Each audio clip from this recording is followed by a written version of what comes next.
Hi, everybody. Once again from Jerry Richardson Indoor Stadium, it's time for another Inside Wofford Basketball with head coach Dwight Perry. I'm Jim Noble, as always, sponsored by Yokohama. All right, man, there are three phases of the season. There's non-conference, there's conference play, and then there's tournament time. Dwight, it's the icing on the cake, it's the cherry on top. It's what you have been focusing for the entire season. As it stands right now, how do you feel about this team heading to Asheville? I feel really good. I mean, it's an exciting time of year, like you said. I think at the end of the day, right, you play non-conference to get you prepared for conference play, and then you have conference play that tries to get you the most prepared as you can be for SoCon tournament time for us. And so it's an exciting time. We've obviously had some ups and downs this year, like any team, but I also feel like when we're playing at our best, we're the best team in the league, and that's no disrespect to any team. I'm sure there's a handful of teams that feel the same way. But that's why this time of year is so exciting because, you know, when you put your best foot forward, you have an opportunity to stake your claim, and we're going up to Asheville with that in mind. You know, you look at the numbers, and we're 16-15 overall, 10-8 in Southern Conference.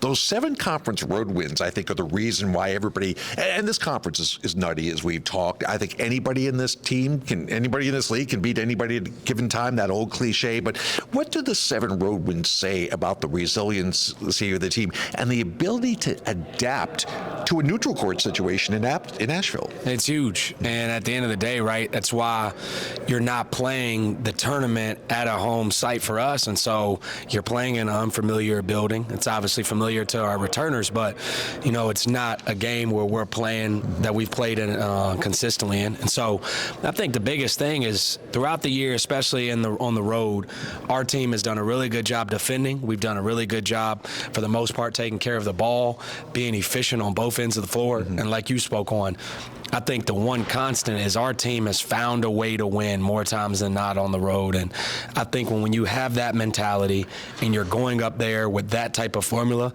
those 3 games in 3 days are going to require you to bring that to the table. And if we do that, I really feel like we have as good a chance as any team to come out and come back Tuesday morning with the trophy. All right, when we come back, we'll wrap up the end of the regular season, look ahead to the bracket in Asheville, and talk about the challenges, as Dwight said, of getting ready to play, hopefully, 3 games in 3 days. It's all ahead here on Inside Wofford Basketball. It doesn't matter if you're 8 years old or 80 years old, your body is your strongest tool. Spartanburg Regional Sports Medicine Institute is here to push you to the next level. With 2 convenient locations, our doctors can diagnose, treat, and heal at our North Grove Medical Park and Star Center offices to get you back in the gym, in the game, and to the next level. We never quit because you never quit. For more information, call 560-BONE. Welcome back. As we said, the Terriers in the middle, and we'll take a 5-game road win streak into next season whenever we start playing road games in the Southern Conference. But it all began back in early February with a big road win at UNC Greensboro. Turned out to be the number 2 seed in this tournament.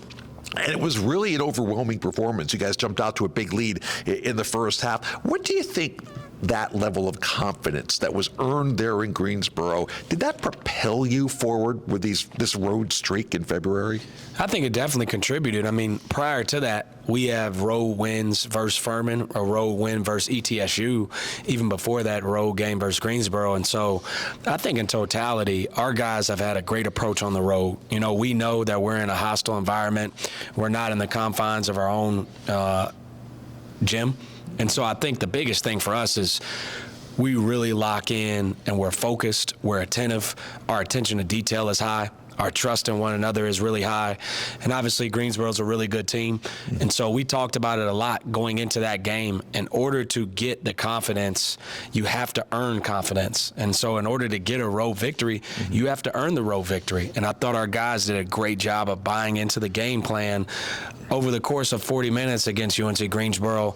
And obviously they're a really good team. And I think when we've done that, and like I said, combined with winning at ETSU, combined with winning at Furman in the way in which we did, I think that only gives your team more confidence and an ability to get the job done in those hostile environments. Yeah, to your point, I think the next couple of road games, the back-to-back games at Mercer and Citadel in the middle of the month, you saw a very confident road team come out there. Now, the Citadel was a crazy game, and they came out and gave it everything they had. And when you have Corey Tripp there at the end of the game, knocking down free throws, making big plays, oh, what a comfort it must be to have a senior point guard at your disposal like that. Huge. I mean, Corey's made big plays at the end of the games his whole career, and I think other guys stepped up as well. I mean, to have Kyler, right, to have him make the big-time free throws, right? To have four free throws in a 4-point game, or 4 free throws in a 3-point game is huge. In a game that we won in overtime, we needed every single one of those free throws. For Jackson Civils to come up big, not only with scoring, but rebounding was huge. And for our other guys, they really stepped up. I thought Dylan made some big-time plays. As a team, we were really good defensively late of getting some key stops and being able to execute our end-of-game scenarios. And so I thought as a team, again, in order to win those games that I think, on the surface people would say, given time and score, you don't have a great chance to win. You obviously need the ball to bounce your way, but you also need guys to be able to step up as a collective group and make big-time plays on both ends of the floor. And I thought we did that. Yeah, I think Dwight's messaging has been very clear on this. When you take certain things on the road, if you do this, good things will happen. That was very evident in the next 2 road wins at VMI, at Western Carolina. Let's take a look at some of the highlights from those games. Marcus Kell on an errant pass, the turnover, and the dunk the other way by Kamari Holmes. Go. Civils. Bailey will try it again. 3-ball. Got it. Wow. And he's fouled on the play. A chance for 4. Incidental contact. Tripp spins to the hoop. Lays it in. Good. 22-point lead. Off the bench for VMI. Seeing his first minutes. Cutalis got around Lawrence, but couldn't finish with the left hand, and Wofford will run.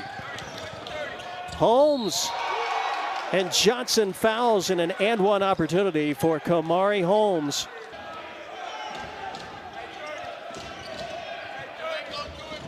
The drive, and Dylan Bailey to the hoop for 2. Again, you've got to guard the ball. He went from the top of the key.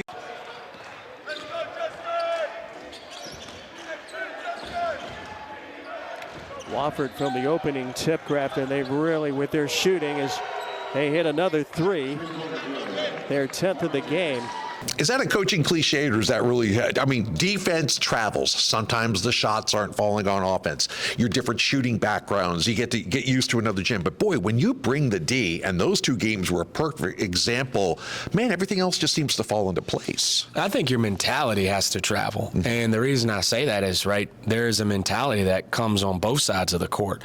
There absolutely needs to be a level of defensive intensity and focus and commitment that has to travel that is irrelevant to how well you shoot the ball, but how you execute, how you take care of the ball, limiting your turnovers, how you rebound the ball, not only defensively but offensively. All of those characteristics and components of the game can travel as well. And so, yeah, you can't determine whether the ball goes in or not, but if you're winning the possessions battle, if you're taking care of the ball, if you're making the other team turn the ball over more than you are, if you're rebounding the ball and you're winning the rebounding battle, right, if you're winning the extra possession battle on turnovers and rebounding, then you're essentially going to be able to shoot more basketballs than the other team. And at that point, now it's just, right, a mathematical probability game. If you get to shoot more than the other team, right, you give yourself that much of a better chance to win that game, regardless of how efficiently you're shooting. And so I think that's the biggest thing, for our group is when we have the right mentality, whether we're at home, road, on a neutral court, and we're not only locked in defensively, but we're rebounding the ball, we're taking care of the ball, we feel like we give ourselves a great chance to win, regardless of how well we're shooting from a percentage standpoint, especially from 3. Now, we'd be remiss if we didn't wind up the last game of the regular season, senior day here against Furman. It was, what a great college basketball game. So much credit to you guys for coming back from a 19-point deficit. Hey, give Furman credit, hitting some big shots down the stretch. You wanted to do it, I know, for Corey and Kyler, Dylan and Jackson, and send the seniors out high on a high note. But, these guys are resilient, as I know I keep using that word.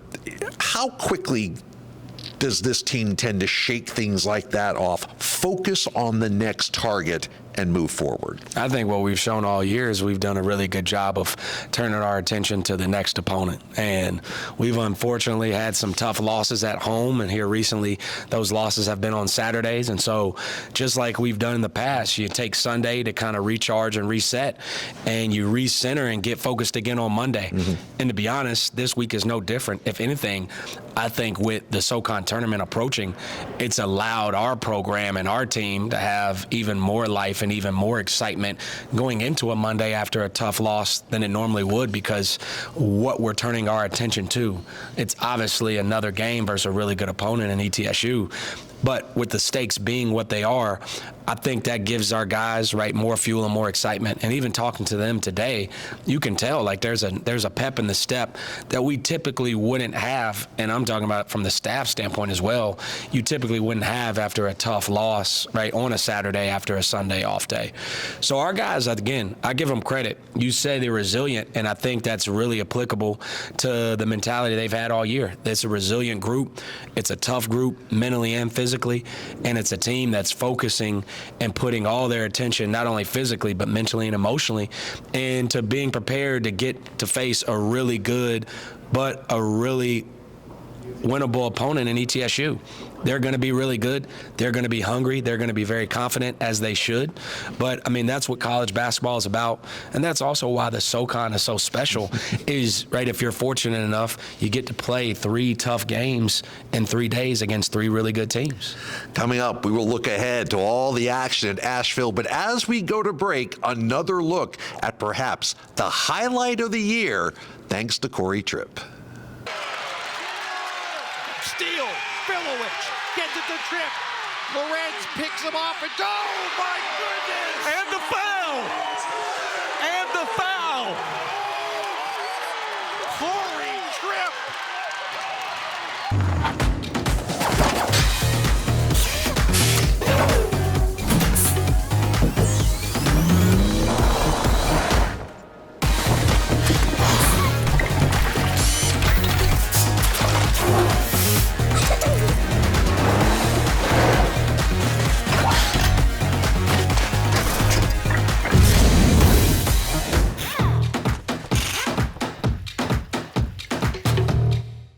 And welcome back to Inside Wofford Basketball with head coach Dwight Perry. I'm Jim Noble. All right, Asheville, Saturday, 6 p.m. Eastern Time.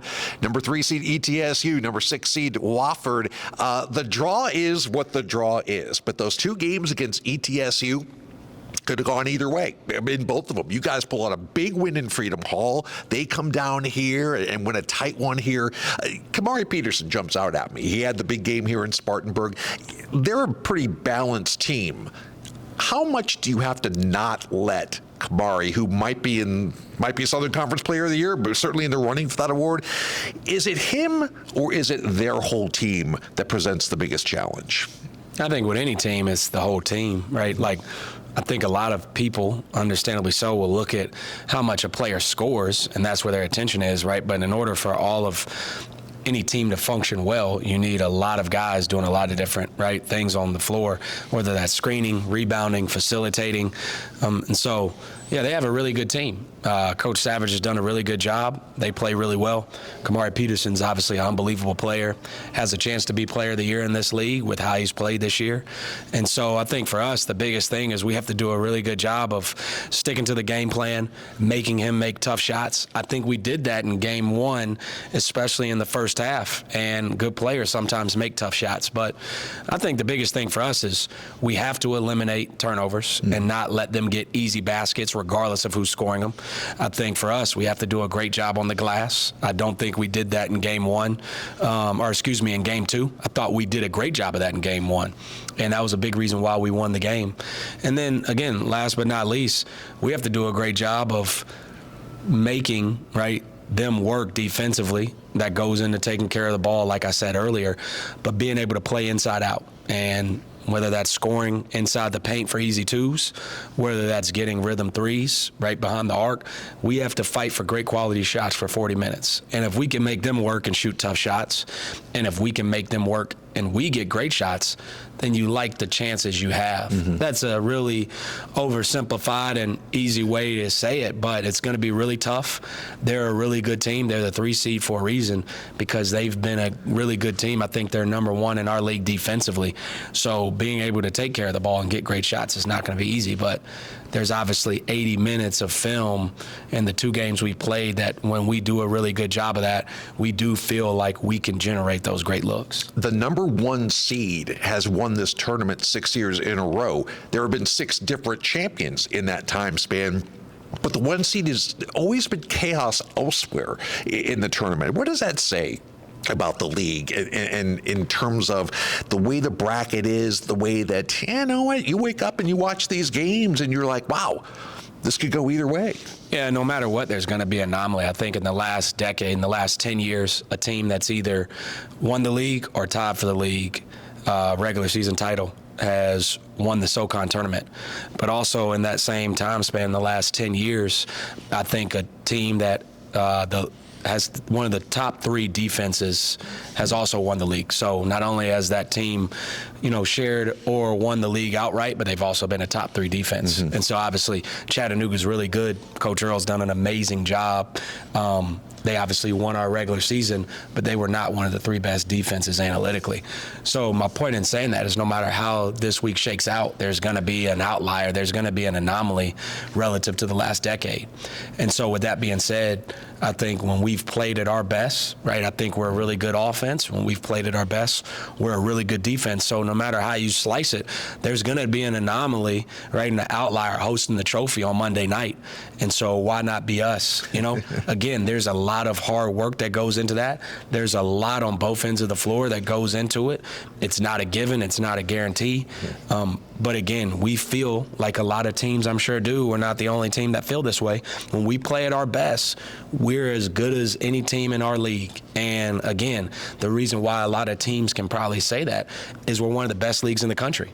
And there's a lot of good teams that are well coached that have really good players. And I think that's obviously been, shown night in and night out across the board in our league. And so, again, it goes back to preparing the right way, having the right mentality, putting your best foot forward and treating it one game at a time. I think this time of year it's easy to look at the bracket and see, if you win this game, you could play this team, and against, that team, this is what you did. And these are the pairings. All you need to do is focus on one game at a time. We have to put 100%, and anything less than that is not going to give us the best chance to win. We have to put 100% of our mental, physical, and emotional energy into trying to beat ETSU by at least 1. And if we're fortunate enough to do that, then we got to do the same exact thing and have the same exact approach with our next opponent on Sunday. And if we're fortunate enough to do that, it's rinse and repeat on Monday night. And I think the team that is able to execute that game plan and execute that mentality the best is probably going to be the team that's hosting that trophy, in Asheville on Monday night. Well said. Final question for you. How much do you lean on your staff, not just your basketball staff, your assistant coaches and the preparation and the scout for each game, but Diane Boyce, TJ, your strength coach, 3 games in 3 nights. You guys are used to doing it. You did it up in Milwaukee at a tournament earlier this year. Rest, preparation. How key are those 2 in getting you guys ready to play? Huge. I think we have the best coaching staff in the conference, and that's not a slight on any other coaching staffs. Everyone does a really good job, but I just feel really strongly about, the job that our coaching staff does with Will Murphy, Ty Anderson, Drew Gibson, and Nate Williams, of getting our guys ready from a basketball standpoint, a tactical, schematic, and scouting standpoint. They do an unbelievable job. And as far as getting our guys in the best possible shape and being able to recover and being able to perform at their best, I think Diane Boyce, our athletic trainer, and TJ Bell, our strength and conditioning coach, they're incredible. not only just night in and night out with practice and games, especially in league play Wednesday and Saturday, the undertaking that goes into being able to play 3 games in 3 days, that's an immense amount of time and energy, and that commitment that those two specifically have to getting our guys' body and mind ready to perform at an optimal and elite level is something that they're incredible at. They're unbelievable at their job, and we wouldn't even be close to being in the position we're in without the help and without the dedication of Diane and TJ. Folks, we need you up there. Everyone's going to be represented up in Asheville. It's going to be a fantastic tournament and wide open the way we look at it. Special thanks to our video crew, Griffin Fix, of course, Addison Harvey, Kelly Oversley, and everybody that's part of this, and also our sports information intern, Eli Rowland, who keeps the numbers coming our way. And thanks to you and your staff for putting up with us and for giving us all your insights, for taking the time to reach out to the fans. I know great things are still ahead for this team, and we wish you the best of luck up in Asheville. No, I appreciate it, and I appreciate all the support and all the help from everyone you just mentioned, and all the fans out there. Really appreciative of the support this year. Looking forward to seeing everyone in Asheville and continue to cheer on and support this great team with a great group of guys. All right. On that note, for Dwight Perry, I'm Jim Noble saying we will see you next year on Inside Wofford Basketball, brought to you by Yokohama.